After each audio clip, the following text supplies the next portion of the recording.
Welcome, everybody, and a special welcome to Mike Johnson, who is our new Community Development Director. We're introducing him frequently nowadays, I guess, every new setting. So we're looking for great things coming from Mike, and he's already right in the thick of things. Absolutely. Yeah, welcome. Thank you. Everybody have a chance to take a look at the meeting minutes, previous meeting. Move for approval. Motion second, discussion. All those in favor? Aye. Opposed? Minutes are approved. Public hearing and discussion and possible action on an application for a conditional use permit as per Municipal Code Chapter 255, zoning Section 255-51, interim or temporary uses and structures, and Section 255-76, conditional use permit submitted by Preco, hopefully I said that right, to have a temporary sales office trailer approximately 12 feet by 36 feet at 2251 Willis Miller Drive.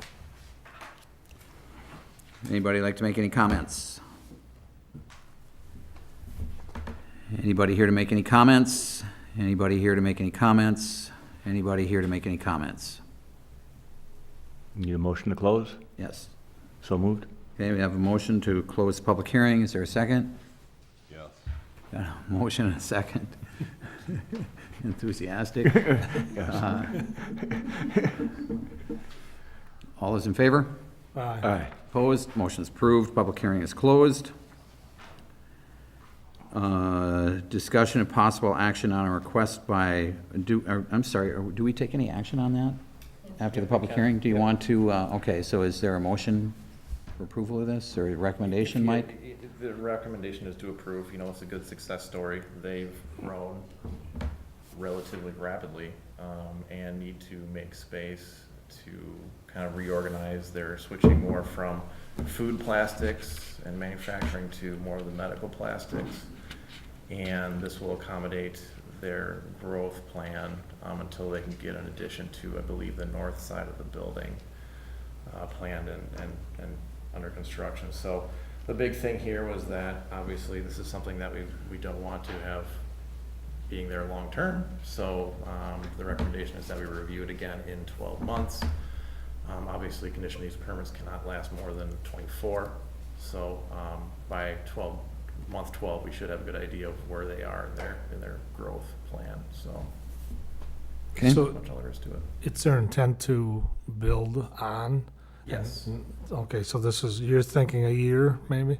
Yeah, they said anywhere from probably 12 to 24 months. I went on site, looked at it. You know, obviously my concern was making sure that it wasn't going to be obtrusive or, you know, a problem. And it's really pretty low impact. The building recesses there, as you can see in the site plan a little bit. Obviously, we'll have to have the building permit for everything. So we'll address some of those other issues later on. Move to approve? Okay. Second? Motion and second to approve. Discussion. All those in favor? Aye. Aye. Opposed? Motion's approved. Discussion of possible action on a request by Milestone Materials for the renewal of the conditional use permit for metallic mining at the Mimbach, that's supposed to be non-metallic, isn't it? For non-metallic mining at the Mimbach Quarry, 2700 Hanley Road. This has been continued from May 2nd, 2017 meeting. Anybody? Does the request include, has it included in the past, concrete and asphalt production on that site? It has not.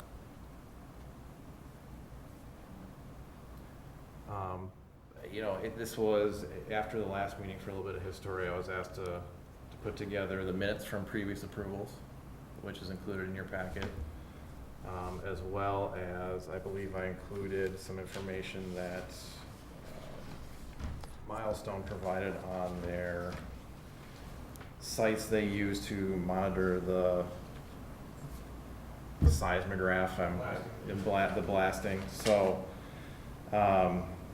I included that as well. I do have a complaint history as well from 2010 up until now, as well as their call list in terms of, you know, every time they blast, and I don't think this was brought up last meeting, every time they blast, they have a call list of approximately, oh, it's got 40-some names on it, everybody that neighbors that they call, say, hey, we're blasting today, here's what we're looking at, and, so that I have as well, but I didn't include that in the packet as it has their, you know, their names and their phone numbers and addresses, so if you'd like to review it, I have it available.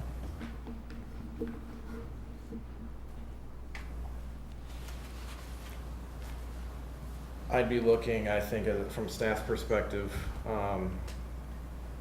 Denny, this is a continuation of the staff report he put together.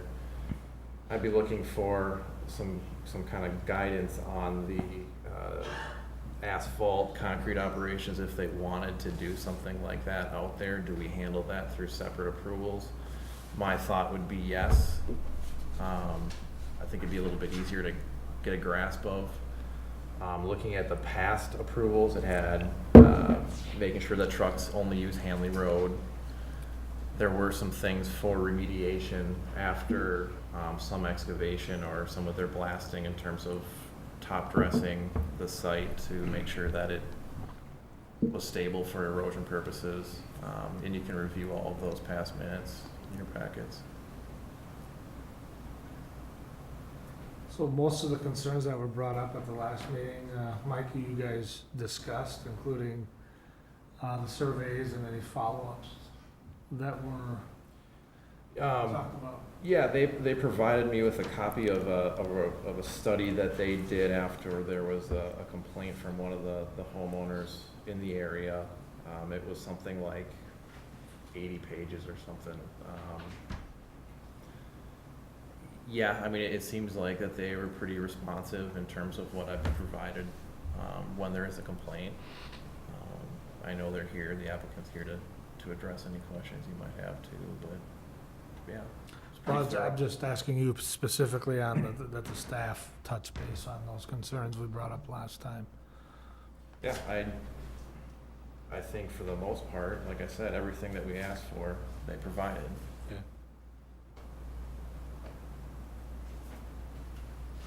And you had a satisfactory review of, or conclusions after having reviewed it, that everything Yeah, I mean, it's was, pretty straightforward. Yeah, From a staff perspective, I don't think there's really anything that's changed from 5 years ago to today, mm-hmm, other than they're getting closer to being done.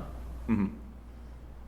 And pertaining to the asphalt for the mill and overlay that they stockpile and do there, when they're doing projects around here, does that pose any dangers or any hazard beyond what they're currently doing and have been doing? I think not necessarily, other than, and Milestone's here, they can speak to it probably in more detail, but other than, if you're setting up, it sounds like they bring in like a mobile unit that would process or concrete or asphalt. Mm-hmm. For whatever project they have going on. So, when we look at redoing Carmichael Road, for example, at some point, we're gonna have to do something, right? We're doing the Mhm. corridor study. It would be a logical place for them to set up a concrete plant or an asphalt plant to service those projects that are Yeah. nearby or the highway. So, I And they do think- their crushing there as well after Yep. they blast. so. The hours might be a little bit different, a little bit earlier in the morning for concrete potentially, if you're doing a pour. You're gonna probably start doing things earlier in the morning, and, I would just, from my perspective and in response to some of the comments we received last time, I think it makes sense to have that additional approval in place so that we can monitor to make sure that, when a mobile unit comes in, that we can adequately accommodate that You're talking and about, regulate. not including concrete and asphalt under the conditional use permit here. Correct, and the application does not ask for that. But I think it's something that was brought up on site. It's really this conditional use permit is really only for the blasting. This is a somewhat unrelated item that was brought up, I guess, by Denny in his previous report, so. And I think it's a valid question. So if we were to adopt anything tonight, we would be putting monitoring restrictions on, or are we putting limitations on, or we're granting that to be done, Yep. but we're gonna watch it from here forward and see, and monitor to see if there's any problems? Correct. The conditions would be, if you just take the past conditions of approval, the permit period would be for 5 years with the renewal every 5 years. A separate COP approval for production of concrete and asphalt. Hauling access for trucks to Hanley Road only. And then, no sales of black dirt from the site. So moved. Okay. We have a motion? Are we still open for public comment, Just one second, before we do that, I wanna see if we've got a second and then open it for discussion. Sounds right. Conditional, I'll second if you, conditional use permit can be reviewed at any time. Correct? Correct. Correct. So if there's issues that pop up, they can Then, be reviewed in Yep. 6 months or a year or whatever.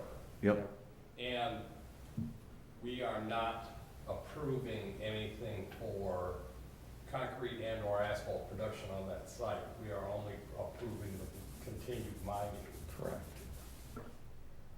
and it's a 5-year. Correct. mhm. Are we limited to the acreage or the property that's part of, that's not, that this is the non-private portion, or does that have anything to do with it? I'd ask Milestone to answer that question. I think it's a blanket I think it's all there. to the operations. Yep. You guys would know that. Does somebody wanna answer that? Yeah.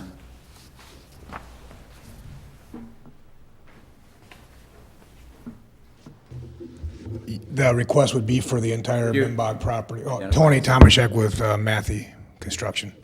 The request would be for the entire Bimbog property owned by Matthew, plus the 18 plus or minus acres owned by the St. Croix Business Park. So it's all encompassing the whole property. And if I could, Mr. Chair, just one clarification. The discussion about the asphalt and concrete batching plants is different. I'm just looking for clarification on that motion. We do crush the blacktop and concrete with our crushing plants. That's production of blacktop and concrete. The additional request was for temporary asphalt or concrete batching plants for specific jobs. So I just don't want to confuse the fact that we do crush the concrete and blacktop that we bring in. So it sounds like we're talking about production of concrete and asphalt, but we're actually talking about batching of it. So we need the ability to crush the recycled materials we take in there off the streets so that we can reuse those. So You're crushing now. You we're have- crushing that, correct? We crush that. But you have not done this batch. Right, brought any portable plants in, but as we explained on the visit that day, finding locations for portable concrete batch plants and sometimes asphalt plants is becoming increasingly difficult. So if we could have that ability under a separate CUP to bring those plants in temporarily, it would be a benefit to the city and the jobs. It would bring the cost of the jobs down. So that's the only reason we asked for that request, so. your motion is keeping that separate, isn't it? Yes. The motion, what? My motion was the first part for the continued operations that they are currently doing, not the batch plant. That's a separate issue. Okay. Thanks, Tony. A comment from public?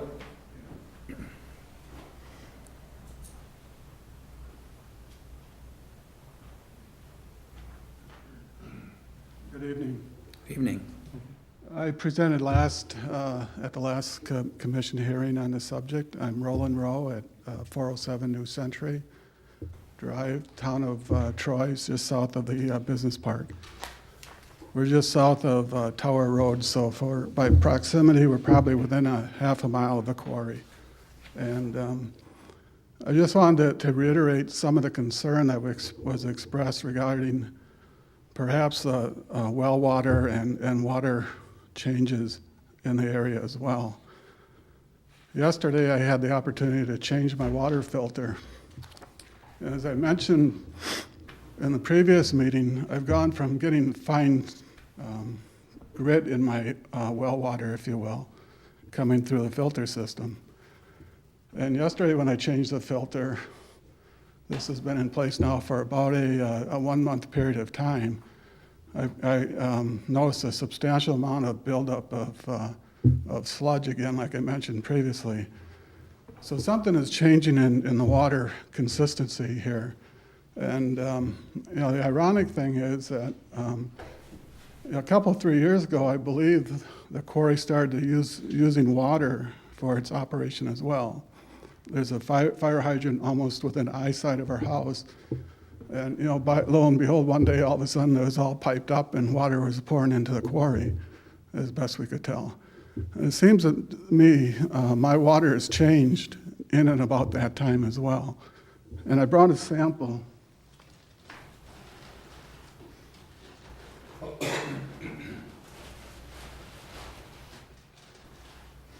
And this is what's coming out of my filter canister after a 1 month period of time. This is the actual filter.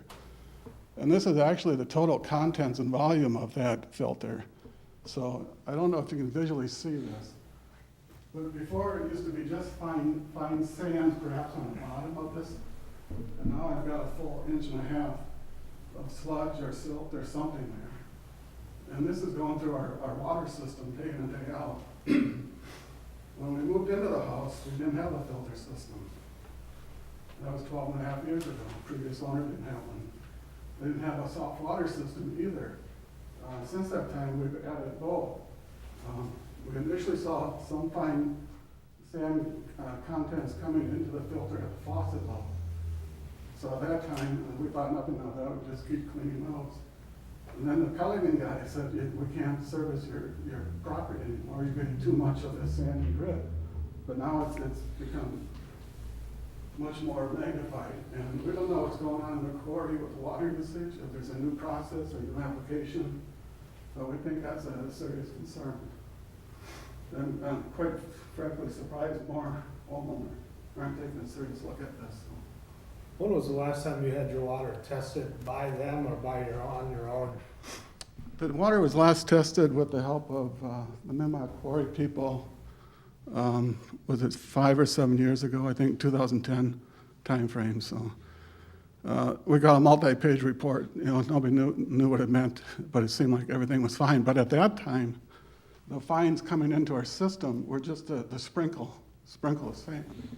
Now, after 1 month use, the collection in the canister, this is right from the canister, has produced this volume of sand.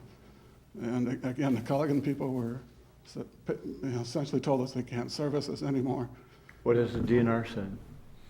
What has the Department of Natural Resources said?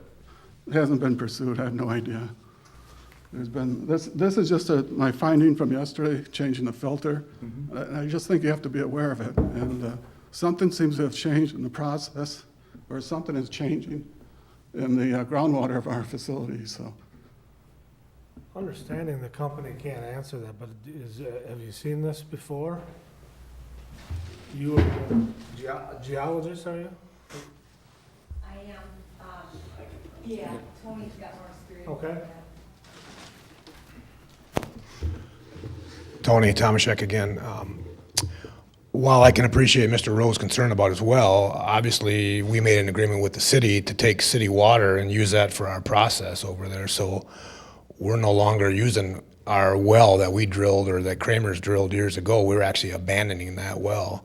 So we've been on city water for the last 4 or 5 years, whatever it's been that we've made that agreement. So, and the fact that we're not blasting in the groundwater. So our quarry operation, we're 104 feet above the water table, which is probably where most of the residential wells are, 100 to 200 feet deep. So I guess you're not answering my question. I don't. what's the question specifically? Have you seen this in the past, and is there something that you're doing different that would have caused the water to change? No, the quarry's not doing anything different, but I have seen wells sand in over the years where people have to raise their pump up because they're in That this. could be outside of anywhere. Correct. I mean, the only effect potentially the quarry could have would be immediately after the blast. They could see some temporary turbidity, which is cloudiness in the water for maybe a day afterwards. As far as iron in the water, wells have iron in the water, and the unfortunately, that's natural occurrence in the groundwater is iron, so. And the reports that you've done for these folks out there, the quality has come back okay? I'd be talking from memory without looking at it. I mean, we'd be willing to have a well expert come out and look at the Rose well again, if that's what it'll take. And we can look at it. They may suggest raising the pump or something like that, but I think that makes good neighbor sense. that's fine. I don't think we're contributing, but we'd be willing to come out or have somebody come out and look at their well again, if that's what it takes, so. I appreciate that. We can talk to the Rose after the meeting here and make some arrangements to do that. I appreciate that. Yeah, that'd be great. Yeah, we, again, in the previous meeting, we believe the quarry to be a good partner, and a good neighbor. And I do appreciate the offer, and we accept that. But the concern is basically the change in what's occurred over time there. And so we think that needs to be addressed. We have not had the well tested. We had the water tested, but the well itself has never been inspected. So the initial work with the quarry folks was to take a water sample, and basically that was a pretty simple sampling that was taken right off the tap water. So I appreciate your time, and I think other neighbors have the same concern. Unfortunately, they're not here, but hopefully we can resolve this. Well, and you may Thank you. find that the testing is uncovering something that's happening elsewhere in the water flow. And I would Water certainly, table to there, that this is just the canary in the mine shaft yeah, to that. right. So I think everything is, benefits from the testing Yeah. that they're proposing to do. Yeah, yeah, it's just, the coincidental change too, in the timing just seemed to be a little bit ironic too as well, so a little bit suspect there, so thank you for your time. Thank you very much. Anybody else? Any other comments? Anybody here? Any other discussion? Got a motion, a second. All those in favor? Aye. Aye. Opposed? Motion's approved. Discussion and possible action on addendum to final development plans, XL Energy Hudson Service Center for incorporation of final development plans of a 123-foot communications tower at 2001 Old Highway 35 South, Northern States Power, Wisconsin, XL Energy. I believe the applicant's here. Ross, could you come up in the Cedar Corp, kind of give an overview, some historical context to this item? Yes, good evening. Again, I'm Russ Kivnemy, Cedar Corporation, representing XL Energy tonight. And I have Brian Elwood with XL Energies with me here again tonight. You have in your packets resubmittal regarding the communication tower. I do have easels and large drawings if you want me to put them up with me in the hallway, so I don't know if you need those or not. But just again to recap, you provided the site plan approval for the new XL Service Center site at southeast corner of Hanley Road and Highway 35 summer of last year. That included the location of the communication tower and the approximate proposed height for the communication tower. Again, it's on the south side of the building, on the south side of the building site. We presented last fall the communication tower plans, which is a monotube sleek design. At that time, the tower designer, the question came up, how many antennas and how many dishes are going to be on the antenna? The tower designer at that time did not have that information on the drawing, so that's why we're back before you tonight, is that you now have a complete communication tower drawing that again included Cedar Corp site plan showing the location. There were 2 elevation drawings from the architect in color, that show you different elevation views of the tower located next to the building, and then there were 3 or 4 tower drawings. The communication tower monotube height from the top of the base plate is 119 feet. There is an antenna on the top of the tower. The tip of the antenna is 121 feet 6 inches. And then there's a lightning rod on the very tip of the tower that's at 123 feet in elevation. The tower drawings show 1 satellite dish, and again, the 3 antennas. That's what was missing last fall with the submittal drawing. When this project was approved last summer, and was required, since the plans were not complete with the tower design, that we needed to come back before you and staff and city council to have approval of the communication tower. And as we presented last fall, the communication tower is a vital link for Xcel Energy, not only in Wisconsin, but this tower communicates with all of Minnesota, all of Wisconsin, and also provides emergency services and communication and emergency to the gas and electric staff. With that, I'll open it up to any questions you may have regarding the communication tower. When we discussed this before, what was the anticipated height of the tower then? It was 120 It was. on our drawings, right? Couldn't remember. So tower now is 119, antennas 121.6, and then the lightning rod 123. Excluding the city, do you anticipate adding any outside renting it to anybody? For their own cell phone companies, et cetera? No, the tower is only for private communication services for Xcel Energy, correct, Brian? There's no anticipation in the future to open it up to rental, except for the city, but I just thought I'd put that in there. That's all I'm asking. Okay. Thank you. It's a pretty good summary. I spoke with Catherine, the city attorney, regarding this matter last week. And our code currently really doesn't adequately address how we regulate communications towers, either public or private. The FCC really has a lot of control in the state over how the siting of these facilities are conducted. I think this was a good project in that it kind of brought to light some things that I think as a city that moving forward we need to look at in terms of how we regulate these. And I think you'll see more of this in the future.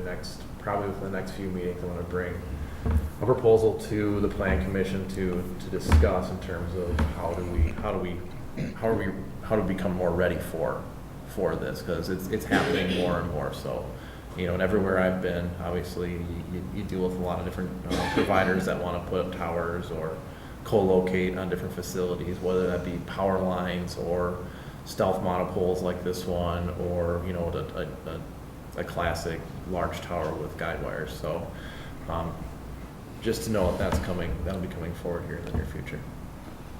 I'll move we approve the plan as presented. Okay. Got a motion and a second, discussion? All those in favor? Aye. Opposed? Motion's approved. Thank you very much for your time. Thank you. Discussion possible action on concept development plans, one existing, one new commercial building for Valley View Center, 805 Dominion Drive, B&A Properties. I think Eric's here too, the applicant's here. Do you want to give kind of a brief?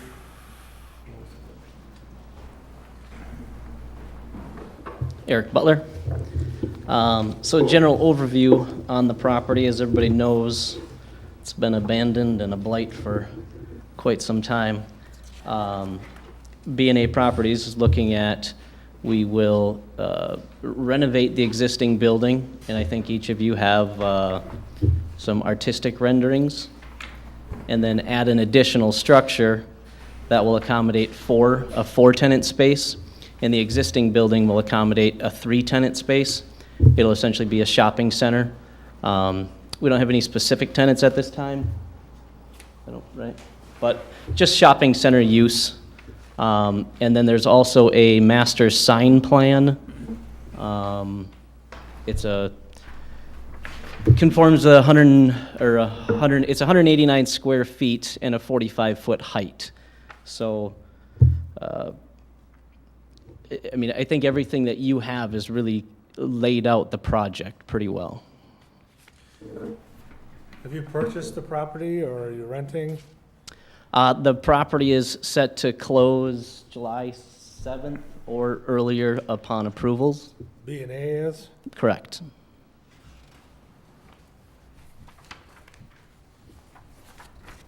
I will say all of the departments have reviewed this in the city. You know, we're hashing out some minor edits. I think we're close. A reminder about our process here in that the concept development plans are approved at the plan commission level. They aren't forwarded on to the council. So with this, you know, it gives them direction to really drill down with a little bit more detail. We'll kind of wrap up those discussions in terms of, we have some concerns about access, an apron, a dumpster enclosure that in the conditions I put out there. So, Well, I'm glad to see somebody tackling Yeah. the old building, but I'm concerned about the traffic turning in and out of there off of Dominion. So I think that needs to be part of this study or, Part of the concept study. yeah. So you want a motion to approve the preliminary concepts so they can, city staff can start delving into that with the, you know, and that's a new issue, one that we hadn't, between myself, engineering and public works, hadn't really thought of, I guess, in terms That's of a very wide Yep. crest view and turn in and out. There's some concerns there. Okay. Yeah, we can look at that further with the applicant. Is there anything in particular in terms of? Well, I'd hate to see another set of stoplights put up, but I don't know how, and that was the whole purpose of the frontage road in front of the old communication building into the Perkins at the time. Mhm. And then we widened the road and now it's abandoned, so, this is brand new to everybody. Yeah, So the traffic pattern has gotta be studied, I think. okay, we'll look at that further.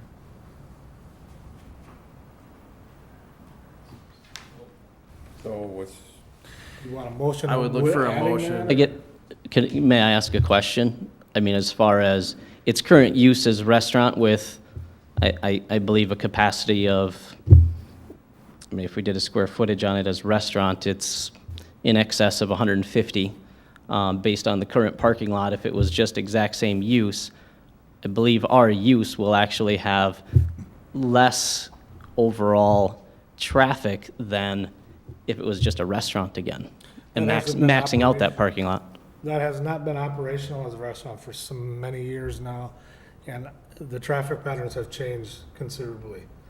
So I would dismiss that argument, but I would like to see it inside of this motion and the study of that. Include that along with the staff recommendations. We can run Yeah. some simple trip generation stuff Yeah. that, you know, with the new facility and how it circulates, I don't think it's a. it'd be prudent. Yeah. Yeah. So I would include that in the motion if, did you make one? Yeah. You will make it the second then, and I'll second that. then it's, Okay, so have an amended motion?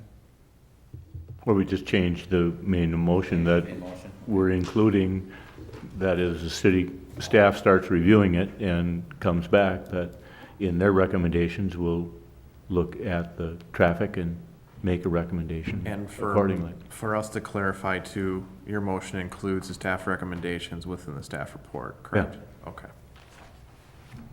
Or yes. Okay, so we've got a motion, second. Discussion. All those in favor? Aye. All right? Opposed? Motion's approved. Thank you. Discussion and possible action on final master plan, concept development plan for St. Croix Meadows redevelopment at 2200 Carmichael Road, Hudson Gateway LLC, Clint Kloss. Or, We gotta go back, we missed one. Oh, did I miss one? The master sign plan wouldn't be the, oh, I apologize, I'm sorry, I'm sorry.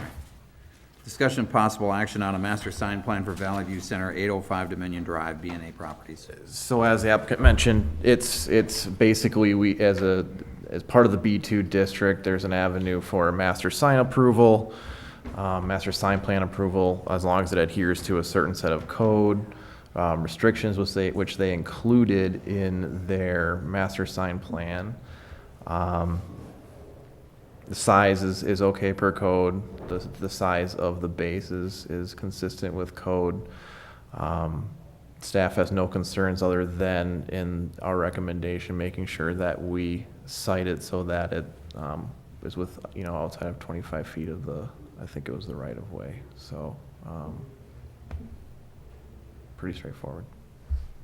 Okay, I'll make a motion to approve. got a motion? You have a second? Sure. Got a motion, a second. Further discussion? All those in favor?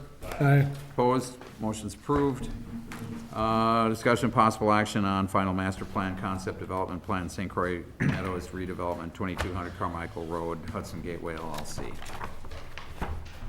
Did what I provide help the commission kind of establish where we're headed with this, what's been done in the past? It helped me visualize it a little bit more, understanding our process is a little bit unique to some other communities that I've been in. So again, this is the final master plan and then the concept development plan. They've put a lot of work, more so in the concept development plan than I've seen in other concept development plans. Understanding that they obviously want to get this project moving as quickly as possible. WSB is here to provide a little bit more insight. We did have about a 3-hour meeting, I believe, last Friday. It was last Friday, with all of the department heads, police, or fire, public works, engineering, building inspections, to kind of review that initial submittal so that we can really get ahead of this, making sure that we're prepared and that the applicant is aware of the things that we're going to want to see. And there are some things, but we still have the final CUP approval, and then we also still have the final development plan approvals for each individual phase. I printed off, I don't know if everybody grabbed copies or not, but basically everything that's included that you can see in phase 1. Here, I've got some more. It helped me understanding that this plan set is incredibly intricate and has a lot of, it's harder to say it's all phase 1 because a lot of the underground work in terms of utilities kind of spills outside of what's highlighted there.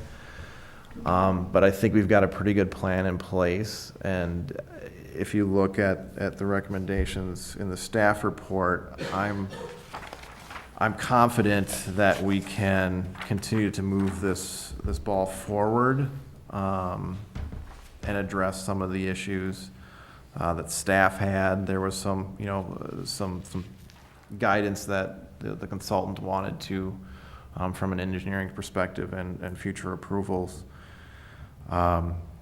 One big thing that I want to make sure that we include in this is that some additional turn lanes was a discussion that we had earlier today, and that was part of the study that, or the memorandum that our engineering consultant from SEH had put together for the turn lanes. So that would be the only addition to my specific recommendation. Understanding that we still have quite a ways to go in terms of approvals, and we'll get more and more detail as we work our way through that.